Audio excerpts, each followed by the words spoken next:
Supercrack Estrella presenta. Avistan ovni sobre Israel del faraón Seti I el viajero del tiempo. Un usuario de Google Maps captó un objeto volador no identificado, ovni, sobrevolando Israel en la zona del desierto de Negev. El objeto parece un disco e incluso hace sombra. Fue localizado el 26 de agosto y hoy publica la foto el portal Alien News Web, en una nota escrita por Michael Cohen, ya el 12 de septiembre, por la diferencia horaria. Según el mapa, el objeto estaría volando unos 120 metros sobre el suelo. El internauta buscaba en el mapa un artefacto que encontró en 1982. Entonces vio el disco blanco con su sombra, por eso escribió para preguntar qué es lo que vio. Los investigadores esperan determinar si es en realidad un ovni o un artefacto de un proyecto secreto del gobierno. Puede que se trate de un efecto óptico, y que lo que parece una sombra en realidad sea un círculo plantado en la Tierra, junto con otro círculo de color blanquecino, ya que la otra posibilidad es que esté flotando en el aire en un punto fijo desde el año 1982, me parece complicado, pero puede ser, porque está en un desierto y apenas habría gente, por lo que se puede ocultar, parece que hay una especie de instalación muy cerca. El lugar donde está este supuesto ovni, es muy histórico, allí había un templo egipcio de la época de los faraones, también está lo que llaman los pilares de Salomón, una formación rocosa que parecen dos torres, de ahí su nombre. Es un sitio con muchos misterios y mucha historia. El Parque Timna está ubicado a unos 25 kilómetros, alrededor de 17 millas, al norte de Eilat en el desierto de Negev en Israel. Está muy cerca del posible ovni. Una de las atracciones más grandes del sur de Israel, el parque se encuentra en un entorno desértico bellamente majestuoso, tiene una historia y una geología increíbles. También hay una serie de actividades inesperadas, incluidas las del lago, sí, un lago en el desierto. Cubre alrededor de 15.000 acres en un valle en forma de herradura rodeado de acantilados empinados, con el monte Timna, la primera mina de cobre del mundo, donde supuestamente podría haber estado el rey Salomón. Las antiguas minas de cobre y los pozos mineros se pueden ver en todo el parque. También hay restos de hornos de fundición que datan del antiguo Egipto imperial. El cobre fue el primer metal para la creación de herramientas de trabajo y hogar, armas, ornamentos costosos y objetos de culto. La importancia de Timna en el mundo antiguo fue grande, las pantallas multimedia cuentan la increíble historia del sitio, y los visitantes se involucran con historias de ensueño de diosas y faraones egipcios, por lo que no parece extraño que en este lugar pueda haber un ovni flotando desde hace años en el mismo punto. Los pilares de Salomón son imponentes columnas de piedra arenisca. Perfectamente formadas, de hecho, tan perfectamente formadas que quizás no creas que son obra de la naturaleza. Pero ellos, como el resto de la asombrosa geología y el paisaje de este singular, son obra de la naturaleza únicamente. Son el resultado de tiras de magma volcánico que se congelan en los acantilados. Este escenario es verdaderamente de lo que están hechos los sueños. Aquí donde estaría el ovni está el santuario de Hathor. El santuario de Hathor en Timna, o el templo de los mineros egipcios, es un pequeño templo egipcio dedicado a la diosa Hathor, la diosa egipcia de la minería, en la base de los pilares de Salomón. Fue descubierto y excavado por Benno Rothenberg, el excavador principal del área del valle de Timna. Fue construido durante el reinado del faraón Seti I a finales del siglo XIV a.C. Para los mineros egipcios, el daño del terremoto hizo que el templo fuera reconstruido durante el reinado del faraón Ramsés II en el siglo XIII a.C. Con un patio más grande y paredes y pisos más elaborados, las dimensiones del santuario original eran de 15 por 15 metros, y estaba revestido con arenisca blanca que se encontró solo en el sitio minero, a varios kilómetros de distancia. El faraón Seti I es todo un misterio. Durante su reinado en Egipto, Seti I construyó el edificio para convertirlo a la vez en un palacio de eternidad, y en una gigantesca ofrenda a Osiris. Debe advertirse, por otra parte, que en las numerosas escenas que adornan los muros del templo, Osiris y Seti I se identifican el uno con el otro. El dios tiene el rostro del rey, el rey encarna al dios. Seti I dotó con abundancia su templo de Abidos, proporcionándole importantes ventajas económicas. Los demás reyes del linaje de los Ramésidas se encargaron del mantenimiento del edificio que, sin embargo, nunca se terminó. Debemos ver en ello una intención simbólica, ya que cada templo era una obra perpetua evolución hasta el final de los tiempos, pero, por extraño que parezca, este grandioso templo nada tiene de fúnebre o triste, en él la inmortalidad dosifica es gozo y serenidad, pues estos son los sentimientos que se desprenden de las admirables escenas rituales que antaño estaban reservadas a los iniciados en los maravillosos misterios de Osiris. Al efectuar la peregrinación a Abidos, uno es invitado a la corte de un rey de otro mundo. Al penetrar en el templo, se abandona por completo el universo aparente y se entra en un mágico universo ritual, en una familia del más allá cuyo padre, exigente pero justo, es Osiris. Dos números sagrados rigen el templo del faraón Seti I. El 2, albergaba 2 pilones, 2 patios, 2 salas hipóstilas, y el 7, 7 enormes puertas de entrada que permitían el acceso al interior, y 7 tramos que cruzaban las 2 salas hipóstilas, las cuales, llevaban cada una 7 capillas donde se revelaban los ritos realizados por el faraón para mantener la vida divina en la tierra, y es que este último contenía el secreto de la vida en espíritu. Para crear materia viva, el mago debe operar de acuerdo con el 7, así, para unir en la tierra lo que debe permanece enatado en el cielo, hay que utilizar el 7 como dígito divino y creador. Por esta razón que realizara este templo en Israel, tuvo que ser por algo muy misterioso, un portal dimensional en este lugar, donde recordemos está este Oni. El faraón rendía homenaje a esas 7 tríadas, allí, atraía para sí las potencias y fuerzas divinas, las cuales le harían pasar por 7 grados de conocimiento. En el muro del fondo de esta sala de culto, a la derecha el visitante puede admirarse y quedar boquiabierto ante una escena imponente. La purificación del rey practicada por 2 dioses, Horus y Tot, el primero es el protector de la función real, el que otorga el poder real, Tot es el señor de los jeroglíficos y el guardián de la ciencia sagrada, le otorgará al faraón sabiduría y conocimiento, ambos purifican al faraón con la energía creadora, con ello, este queda despojado de sus impurezas más humanas y se beneficia de la magia divina que le permitirá dirigirse hacia la tríada osírica, conducido por 2 guías, Utuaut, el que abre los caminos, y Horus, el que brinda su protección a lo largo de toda su andadura. A continuación, asistimos a un episodio secreto de los misterios de Osiris. El faraón purificado presenta a la tríada de dioses un cofre en el que se conservaban papiros. El papiro enrollado y sellado, en lengua jeroglífica, es símbolo de las ideas abstractas y del conocimiento.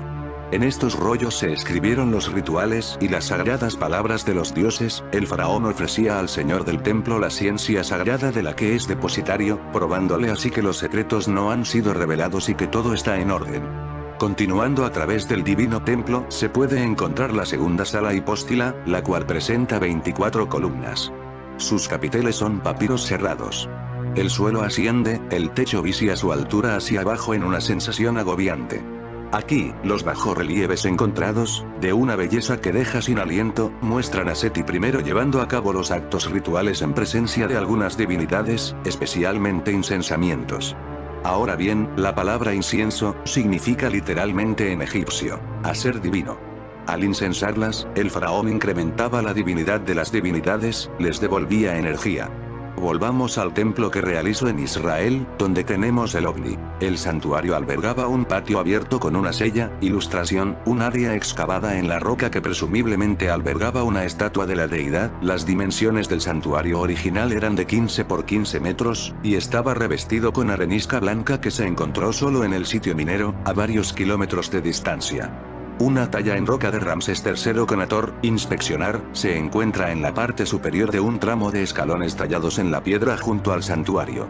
Cuando los egipcios abandonaron el área a mediados del siglo XII a.C., los madianitas continuaron usando el templo, borraron la evidencia del culto egipcio, borraron las imágenes de Hathor y los jeroglíficos egipcios y construyeron una hilera de estelas y un banco de ofrendas a ambos lados de la entrada, convirtieron el templo en un santuario de tiendas de campaña en el desierto, ilustración, y lo llenaron con cerámica madianita y joyas de metal.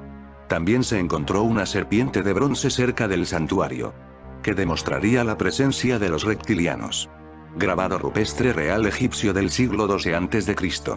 En el que Ramsés III, izquierda, entrega una ofrenda a la diosa Hathor, derecha. La diosa sostiene un ankh, un símbolo de fertilidad y vida. En la parte inferior de la escena hay una inscripción jeroglífica con el nombre y los títulos del líder de la expedición egipcia que dejó el grabado, el mayordomo real, el Ramesempre justificado. Hay que añadir un misterio más a todo esto. Hubo una mujer que dijo en el siglo XX que conoció al del faraón Seti I. Seguramente otra viajera del tiempo mujer, como casi todas las viajeras del tiempo. Seti, la egiptóloga británica que conoció a Seti I. Dorothy Louise Eddy, conocida como Seti, dedicó su vida al estudio y conservación del templo de Seti I en Abidos. Esta mujer, respetada por egiptólogos de todo el mundo, afirmó hasta el final de sus días que era la reencarnación de una antigua sacerdotisa egipcia.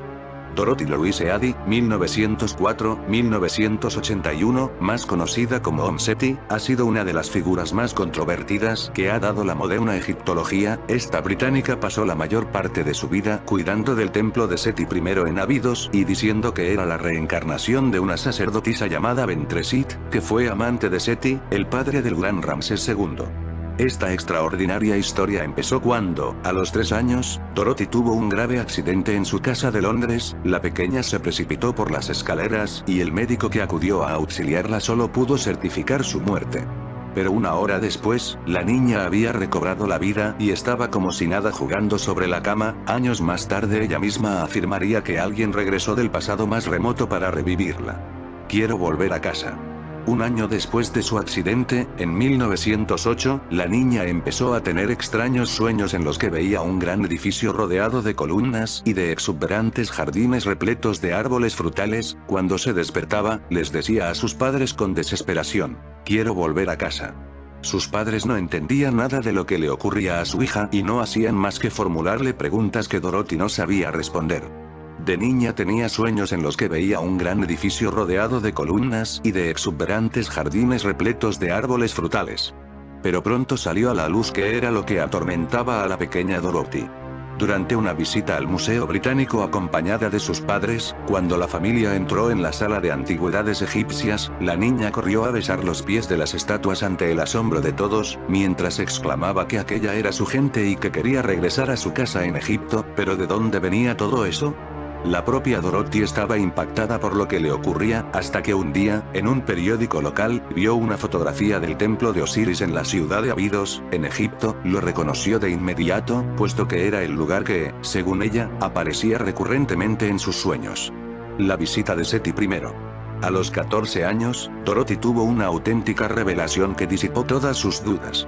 Una noche se le apareció una figura vestida con túnica blanca y capa azul. Era el faraón Seti I, el mismo monarca que ordenó la construcción del templo de Abidos. A partir de entonces, la joven, con tan solo 10 años, empezó a estudiar egiptología con el mismo Ernest Wallis Budge, conservador del Museo Británico, y aprendió a leer jeroglíficos. Durante los 10 años siguientes, Dorothy recibía todas las noches de luna llena algunos mensajes por medio de escritura automática, un tipo de escritura que no proviene de los pensamientos conscientes de quien escribe.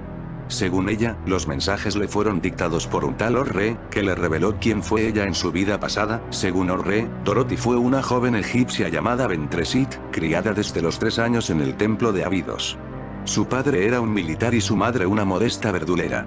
Tras ser visitada en sueños por Seti I, Dorothy, con 10 años, empezó a estudiar egiptología con Ernest Wallis Budge y aprendió a leer jeroglíficos. A los 27 años, Dorothy empezó a trabajar en una revista de relaciones públicas egipcia, en la que escribía artículos contra el colonialismo y a favor de la independencia de Egipto. Allí conoció al joven egipcio Abdelmejid, con quien se casó. Poco después, con 29 años, decidida a ir en busca de su pasado, Dorothy y su marido embarcaron en 1933 destino a Egipto. El barco atracó en el puerto egipcio de Port Said, desde donde un tren llevó a la pareja hasta el Cairo, donde el joven matrimonio se estableció.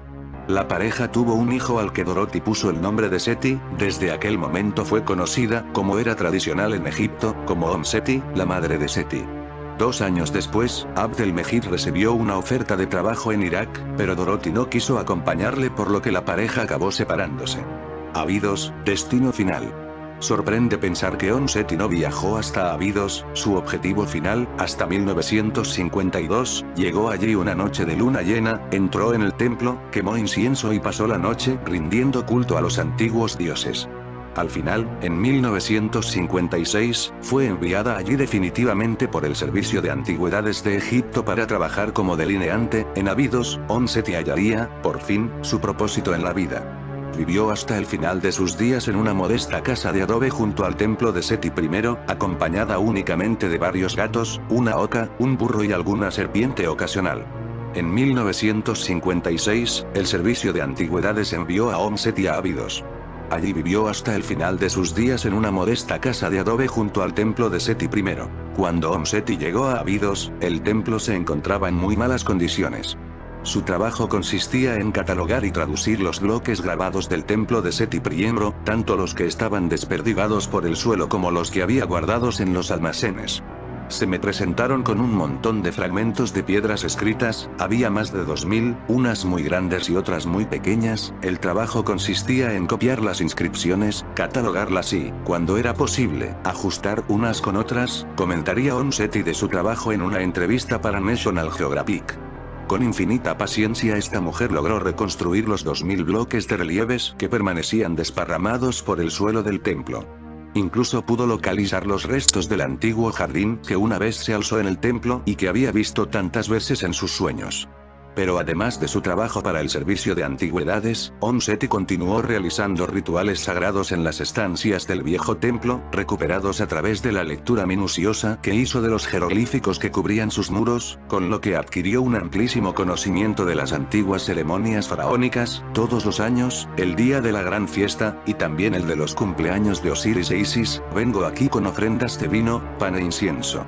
Me encanta venir, es un lugar en el que verdaderamente me siento como en casa, explicó. Curiosamente Seti es el nombre del instituto Seti lleva desde 1984 intentando encontrar señales de civilizaciones extraterrestres más allá del sistema solar. Volvamos a Israel y al templo que realizó el faraón Seti I. En la roca se puede ver una imagen del faraón Ramsés III presentando regalos a la diosa Hathor. Dicen que esto también es de la antigüedad. Este templo está dedicado a la diosa Hathor, construido como un patio abierto con una variedad de artículos religiosos. Recordemos una vez más que aquí donde está el templo es donde aparece ese ovni. Templo de Hathor, Valle de Timná. Las auténticas minas del rey Salomón no eran de oro. El Valle de Timná está ubicado 25 kilómetros al norte de Elat, no está mencionado en la Biblia, pero fue utilizado para la explotación del cobre durante el período bíblico. El Valle de Timná mide 90 kilómetros, y está rodeado de altas montañas, 500 y 700 metros, en todos los lados excepto en el este. El monte Timná en su centro se eleva a 453 metros sobre el valle que lo rodea. El valle se desagua a través de 4 wadis. Un arqueólogo israelí ha descubierto un milenario yacimiento que algunos ya vinculan con las míticas minas del rey Salomón. Mencionar las míticas minas del rey Salomón equivale a evocar fabulosos tesoros legendarios. Durante siglos, aventureros y arqueólogos han tratado de probar la existencia de esos míticos yacimientos, de los cuales había escasas pruebas. Incluso la propia existencia del monarca es puesta en duda por muchísimos historiadores. Por otra parte, la Biblia ni siquiera menciona las célebres minas, y se limita a decir que Dios concedió a Salomón la capacidad de encontrar oro y metales preciosos. Es en los textos de la Torá y, curiosamente, en el Corán donde sí se hace referencia expresa a ellas. Se cuenta en dichos documentos que eran yacimientos de oro, plata y diamantes, y que Salomón llevó a la también legendaria reina de Saba a visitarlos, para deslumbrarla con sus inagotables fuentes de riqueza. Ahora, todas esas leyendas han vuelto a situarse en el primer plano de la actualidad después de que un equipo de arqueólogos de la Universidad de Jerusalén haya demostrado que unos yacimientos de cobre situados en el Valle de Timná, Israel, alcanzaron su máximo esplendor productivo en el mismo período histórico en el que supuestamente vivió el rey Salomón. ¿Serán estas las célebres minas de las que habla la leyenda?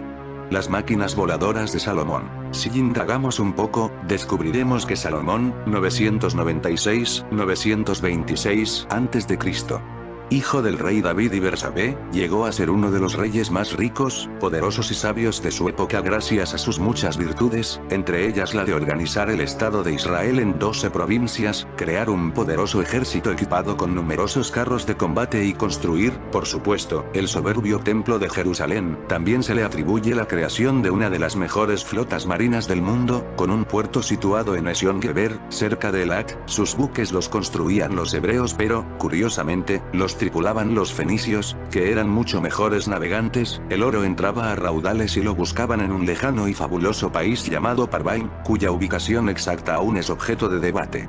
Pero no vamos a hablar aquí de esos viajes náuticos. Si conocida era su flota marina, su flota aérea lo era mucho menos, mejor dicho, prácticamente ignorada. Según la tradición, el rey Salomón, Suleimán para los árabes, poseía la capacidad de trasladarse por los aires en aparatos voladores, y esta información, aunque parezca mentira, procede directa o indirectamente de al menos 3 textos religiosos: el Corán, el Quebran Agast y el Targum. Las tradiciones orientales recogidas en el Corán hacen veladas alusiones al conocimiento que debió obtener Salomón sobre alguna técnica aérea. La fama de la sabiduría y la riqueza de Salomón superó los confines de sus dominios y atrajo a su corte a la reina de Saba, llamada Maqueda, procedente al parecer de Etiopía. Maqueda se enamoró de él y juntos vivieron un apasionado idilio que dio su fruto: un niño al que se le dio por nombre Menelik. Aquí tenemos que acudir al antiguo texto etíope titulado Quebran Agast, la gloria de los reyes, fechado en el siglo XIII después de Cristo. Y escrito originalmente en la lengua primitiva ge'ez. El Quebran Agast contiene la versión más antigua que se conserva de la reina de Saba y el rey Salomón, el nacimiento de Menelik en Etiopía y el robo del arca de la alianza del primer templo de Jerusalén. Se relata con todo tipo de detalles que el rey Salomón poseía un carro celeste, aeronave, lo llamaríamos ahora, con el que recorría en un día la distancia que tardaría 3 meses en cubrir de ir a caballo. Cuando la reina de Saba descubre que va a tener un hijo de Salomón, se marcha de Jerusalén. Al respecto, el libro primero de los Reyes, capítulo 10, es parco en palabras. El rey Salomón dio a la reina de Saba todo cuanto ella deseó, después volvió ella a su tierra con sus servidores. Pero el Quebran Agast no se anda con rodeos y detalla cada una de estas ofrendas. Él le dio las exquisiteces y riquezas más codiciables, cautivadores trajes y todas las magnificencias deseables en el país de Etiopía, camellos y carros en número de 6000, cargados con costosos y apetecibles utensilios. Además de todo esto, le ofreció una nave aérea y muy particular, carruajes con los que recorría el país y un carro que podía desplazarse por el aire que él mismo había confeccionado con arreglo a la sabiduría que le confiriera Dios. Capítulo 30, es decir, se hace una clara distinción entre carruajes para viajar por la tierra y el carro que se desplazaba por el aire. 20 años después, Menelik regresaría a Jerusalén para ver a su padre. Salomón lo reconoció inmediatamente y le ofreció toda clase de honores. Al cabo de un año de estancia, los ancianos de Israel se quejaron de que Salomón mostrara excesiva preferencia por él e insistieron en que su hijo debía regresar a Etiopía. El Quebran Agast afirma que fue Menelik I quien, como venganza, robó el arca y alguno de los carros volantes de Salomón. Eso sí, antes sustituyó el arca auténtica por una copia y luego se la llevó por los aires hasta ocultarla en Aksum, Etiopía. Precisamente, en uno de estos carros aéreos regresó Menelik a su tierra con todo su séquito. Según el libro etíope, cuando los sumos sacerdotes indagaron y preguntaron a sus vecinos egipcios, estos les contestaron: hace largo tiempo que las gentes de Etiopía pasaron por aquí conduciendo un carro como los ángeles y más veloces que el águila en los cielos. El afán viajero de Salomón ha dejado rastro en las leyendas locales y en la toponimia de algunos enclaves geográficos. Sabemos que cada mes el rey visitaba a su amada reina, cubriendo la distancia a Jerusalén Marí, Yemen, o Jerusalén Etiopía en tan solo medio día. También viajó 5000 kilómetros más hacia oriente para edificar templos y residencias megalíticas en determinados montes estratégicos situados en los actuales Irán y Pakistán, y también en la zona de Cachemira, India. Todos estos montes reciben el nombre de Taxi Suleimán, o tronos de Salomón. Uno está situado cerca de la ciudad de Srinagar, la capital del valle del Cachemira. Según la leyenda, Salomón llegó allí con su trono volante, encauzó el torrente y desecó los pantanos. Por eso a Cachemira la llaman también el huerto de Salomón. Otro de los montes estaría al oeste de la ciudad pakistaní de Ras Ismail Khan, con sus 3441 metros de altitud. El tercer trono de Salomón se situaría al noroeste de Irán, con 2400 metros de altitud. La pregunta sería si ese medio sobrenatural de transporte del que disponía Salomón pertenecía a la familia de los vimanas, palabra sánscrita que significa máquina voladora, utilizados en la India en una época antigua, es decir, hace unos 3000 años, según aseguran el Ramayana, el Yajurveda y otros textos sagrados hindúes. Tras la prohibición de la lectura de la Biblia en las escuelas públicas de Estados Unidos, aumentaron los avistamientos de ovnis. En 1968, por ejemplo, los adventistas se lamentaron de que, tras la prohibición de la lectura de la Biblia en las escuelas públicas de Estados Unidos, las visiones de ovnis y de encuentros cercanos con extraterrestres se hicieron más frecuentes, entre comillas la palabra extraterrestre porque, para ellos, los alienígenas son una de las formas de manifestación de Satanás. Así lo indicaba su revista Review and Herald, que publicó varios reportajes en esa década sobre el tema, para disipar las dudas y temores que suscitaba la presencia de los ovnis entre los feligreses. Su editor, Francis David Mitchell, planteaba abiertamente, ¿no podrían ser algunos de estos ovnis una manifestación del poder de Satanás? Los adventistas creen que tanto los demonios como los extraterrestres, para ellos ángeles caídos desean que la humanidad los acepte, ponen énfasis en que la mayoría de los informes de contacto se presentan como servidores y amigos de la humanidad. Ellos desean sustituir a Cristo y llevarnos a una nueva era de paz.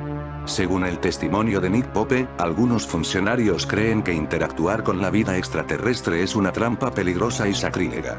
Y no se lo pierdan, el Dr. Eric Davis, Ph.D., ex científico espacial del Laboratorio de Investigación de la Fuerza Aérea y científico del contratista gubernamental de la Corporación Aeroespacial, confirmó, se opusieron a los ovnis por ser satánicos. Cuando el anticristo orqueste su aparición, reclamará ser un maestro ascendido de otra dimensión, o sea, un ser extraterrestre. Él es tan amigable como esos extraterrestres que usted ha estado viendo en la televisión y las películas. Él solo tiene nuestros mejores intereses en mente y quiere conducir al mundo hacia una existencia nueva, pacífica. Los líderes de la nueva era creen que las personas se inclinarán mucho más a aceptar los reclamos del anticristo si primero han sido condicionadas a creer en la existencia de seres extraterrestres amigables. En este punto, tenemos que hacer un alto otra vez para examinar pasajes bíblicos relevantes. 1 Juan 4:1, amados, no creáis a todo espíritu, sino probad los espíritus si son de Dios, porque muchos falsos profetas han salido por el mundo. 2 En esto conoced el Espíritu de Dios. Todo espíritu que confiesa que Jesucristo ha venido en carne, es de Dios. Esta declaración en el versículo 2, declara que positivamente, todo espíritu que confiesa que Jesucristo ha venido en carne, pero también conlleva a sí mismo la connotación negativa, también podemos declarar con precisión que tales espíritus quieren separarlo a él de ser Dios. Esto es precisamente lo que las falsas sectas, especialmente la religión de la nueva era, están tratando de hacer. Note que el apóstol Juan no cuestiona si los espíritus realmente existen. Él sabe que los demonios existen y sabe que su audiencia cristiana sabe que existen. Juan dice, probad los espíritus que surgirán si son de Dios. Note también que el marco de tiempo de este pasaje es la era del anticristo. Estos espíritus negarán que Jesucristo realmente se hizo hombre y que ha venido en carne. Sin duda tratarán de cercenar al Jesús histórico, encarnado, del Jesús divino, que era y es Dios. Esto es precisamente lo que este engaño de los ovnis y los extraterrestres trata de hacer. Ahora considere otra escritura aplicable, de Jesús. Mateo 7, 18, 20, no puede el buen árbol dar malos frutos, ni el árbol malo dar frutos buenos, así que por sus frutos los conoceréis.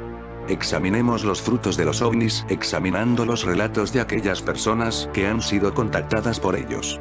Una excelente fuente es un científico francés, Jacques Vallée, en su libro Messengers of Deception, UFO Contacts and Cults Mensajeros del Engaño. Contactos con ovnis y sectas. El señor Vallée es un científico renombrado en todo el mundo, trae a este estudio el pensamiento empírico de un científico no cristiano. Examinemos primero los temas que los ovnis enseñan a las personas con las cuales han hecho contacto, a los cuales él llama contactados. 1. Experiencias fuera del cuerpo. 2. Comunicación con espíritus. 3. Escritura automática. 4. Algunas personas caen en trances, en los que unas voces les dan mensajes. 5. Los ovnis usan cristales para obtener energía, incluso para propulsar su nave espacial. 6. Algunas personas que han pasado por esta transformación espiritual comienzan a ver un aumento en su conciencia psíquica. 7. El proceso por el cual su conciencia humana fue elevada fue en la manera precisa en que trabajan las fuerzas diabólicas. Es el trasplante de pensamiento P. 78-79.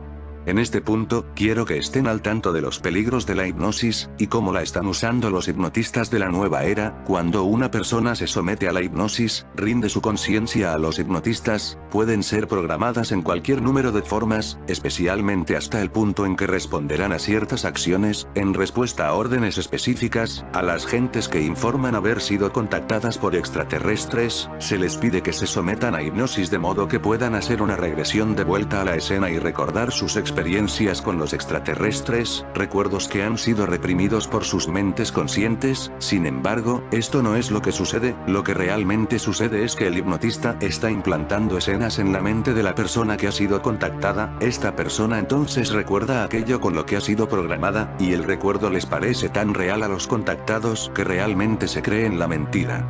En esta forma, se convierten en testigos muy efectivos que pueden convencer, y convencen, a otras personas. Aléjese de la hipnosis, incluso para uso médico. Apocalipsis 13:13, hace grandes señales, milagrosos asombrosos, y engaña a los moradores de la tierra con las señales que se le ha permitido hacer, mandando a los moradores de la tierra que le hagan imagen a la bestia. Estos milagros sobrenaturales o aparentemente sobrenaturales, llevarán a los hombres directamente a la adoración del anticristo. Este es precisamente el resultado planeado de estos ovnis y extraterrestres. La chocante realidad es que Satanás ha estado manipulando los acontecimientos mundiales para alcanzar este gobierno único, economía y religión mundiales, a través de las sociedades secretas, el comunismo, el nazismo, la nueva era, y los ovnis. La fusión final en el nuevo orden mundial ya está casi completa. Los extraterrestres de los ovnis y las naves espaciales no son más que demonios a los cuales el Espíritu Santo les ha permitido en esta época final manifestarse físicamente en nuestro entorno. Y no se equivoque sobre el hecho de que la vasta mayoría de las gentes del mundo están listas para ser engañadas. El autor cristiano David Lewis declara en su libro, UFO, End Time Delusion, que un cristiano pasaría un mal rato haciendo llegar la idea de los demonios a una persona promedio, que no es religiosa, y hasta cierto punto, incluso a algunas personas religiosas. La mayoría de la gente en los círculos cristianos, tiene poca conciencia de cualquier tipo de actividad sobrenatural. Este concepto podría chocarle a cualquiera que haya crecido en una familia que toma la Biblia en forma literal. Sin embargo, el Dr. Lewis está correcto en cuanto a que hoy la mayor parte de la gente, incluyendo muchos que se consideran cristianos, no tiene entendimiento sobre la realidad de los demonios, y este ha sido el plan de Satanás desde el principio. Considere los pasos concretos que Satanás ha tomado entre las gentes del mundo que eran fundamentalmente cristianas, que las han traído a tal punto de ignorancia de la Biblia. Abidos es un sitio que es realmente extenso, en donde hay ruinas y montes en medio del desierto. Por eso es que la mayoría de los visitantes se queda simplemente en el templo de Seti I. Este lugar tiene una forma de L, con varios santuarios, y en su entrada de la parte norte se pueden ver un pilón y un patio en donde hay algunos relieves para destacar, como lo es el de Ramsés II luchando contra sus enemigos. Después se puede seguir al segundo patio, en donde hay varias estatuas y pilares con relieves de Ramsés II saludando a Isis, a Osiris y a Horus. En el recorrido, después se llega a la sala hipóstila externa, que tiene unos tallados hechos por Ramsés II después de la muerte de Seti I, entre los que se destacan algunos en el techo que se dicen que muestran un helicóptero y un submarino, pero que los expertos aseguran que son solo formas producidas por la erosión y el paso del tiempo. Está claro que el faraón Seti I era un viajero del tiempo. Una misteriosa figura presente en el templo del faraón Seti I llamó la atención de los investigadores. Conocido como el misterioso helicóptero de Abidos, el antiguo jeroglífico tiene exactamente la forma de un helicóptero moderno, inventado por el hombre. Él mostró las cosas que pudo ver en el futuro con su máquina del tiempo. El descubrimiento de esta figura inusual planteó una serie de teorías. Lo cierto es que el templo tiene esta formación, que tiene elementos que recuerdan mucho a los vehículos modernos, como aviones y helicópteros. El templo de Seti está en el centro de Egipto, en Abidos en el Nilo. Este templo data aproximadamente del 1300 a.C.